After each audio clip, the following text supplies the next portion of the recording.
प्रिय विद्यार्थियों, हमारा टॉपिक है न्यायपालिका की स्वतंत्रता। जैसे कि आप जानते हैं कि न्यायपालिका शासन का एक ऐसा अंग है जो कानूनों की व्याख्या करता है और न्याय की व्यवस्था करता है।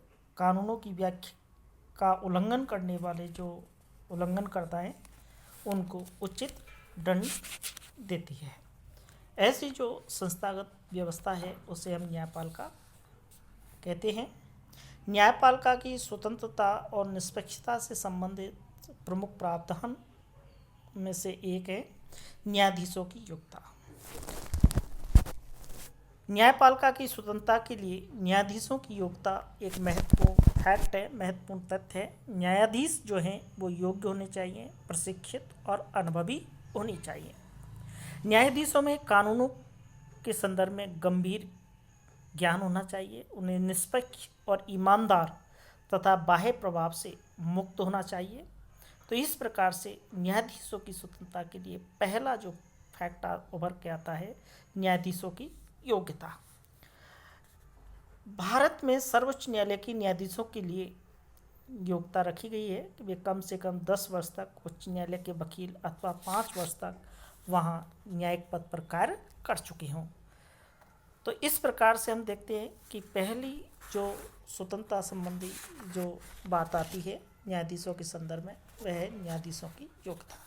दूसरा है कि न्यायपालिका की स्वतंत्रता के लिए न्यायाधीशों के जो वेतन इत्यादि हैं उनका निर्धारण है वो तार्किक रूप से किया गया है।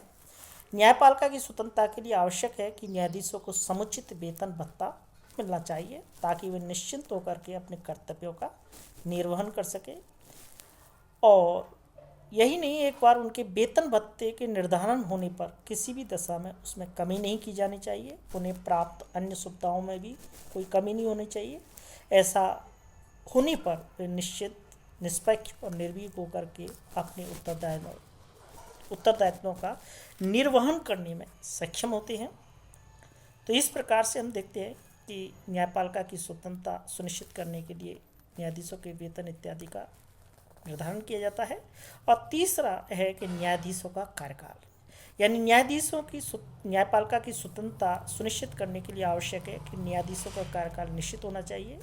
निश्चित कार्यकाल जब होता है तो उन्हें वैधानिक संरक्षण प्राप्त होता है। पदावधि छोटी है, लघु अवधि की है तो कोई भी न्यायाधीश है हो सकता है कि अपने पद का दुरुपयोग कर सकते हैं। तो उनका कहने का तात्पर्य है कि कार्यकाल लंबा होना चाहिए, कार्यकाल स्थायी होना चाहिए। तो इस प्रकार से हम देखते हैं कि न्यायाधीश है उनका कार्यकाल है, यानी कार्यकाल की जो निश्चितता है वो न्यायपालिका की स्वतंत्रता को सुनिश्चित करती है।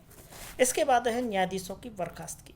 न्यायपालिका की स्वतंत्रता सुनिश्चित करने के लिए आवश्यक है कि न्यायाधीशों की बर्खास्तगी के संदर्भ में जो प्रावधान है वो स्पष्ट हो।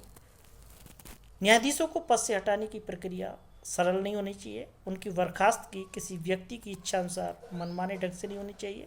न्यायाधीशों को पद से हटाने की एक कठोर व्यवस्था होनी चाहिए ताकि इसका दुरुपयोग ना हो सके। और न्यायाधीशों को उस समय तक अपने पद पर कार्य बने रहना चाहिए जब तक उनमें कुशलता के साथ कार्य संपादन करने की क्षमता है। तो इस प्रकार से न्यायपालिका की स्वतंत्रता सुनिश्चित करने के लिए न्यायाधीशों की बर्खास्तगी के संदर्भ में जो प्रक्रिया है वो सरल नहीं होनी चाहिए।